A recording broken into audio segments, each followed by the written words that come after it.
ஒரு குழந்தைக்கு ஒரு பெற்றோர் தரக்கூடிய ஆகப்பெரிய கிஃப்ட் மூணே மூணு தான். நம்பர் 1, அம்மாவும் அப்பாவும் சேர்ந்தே இருப்பது.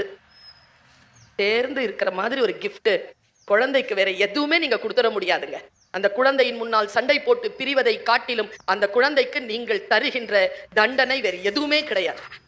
அம்மா அப்பாவும் சேர்ந்து இருங்க. இன்னொன்னு சொல்லட்டுமா? செகண்ட் கிஃப்ட், உங்களை பாதுகாப்பாக வைத்திருந்து உயிரோடு வைத்திருங்கள். உங்கள் குழந்தைக்கு நீங்கள் இருவரும் உயிரோடு இருப்பதை விட வேற அற்புதமான கிஃப்ட் வேற கிடையாது. எனக்கு அப்பா இல்லை, எனக்கு தெரியும் அப்பானா என்ன. நிறைய பேருக்கு அம்மா இருக்காது, நிறைய பேருக்கு அப்பா இருக்காது. இருந்த 2 பேரும் பிரிஞ்சு இருப்பாங்க. அந்த குழந்தையின் மனநிலையை யோசித்து பாருங்கள். குழந்தை என்று வந்துவிட்டால் பெற்றோர்களே, it is not a biological factor, it is a social responsibility. அது ஒரு சமூக பொறுப்பு. ஒரு குழந்தைக்கு பெற்றோராக இருப்பது என்பது சமூக பொறுப்பு. 3வது சொல்லட்டுமா? கிஃப்ட்.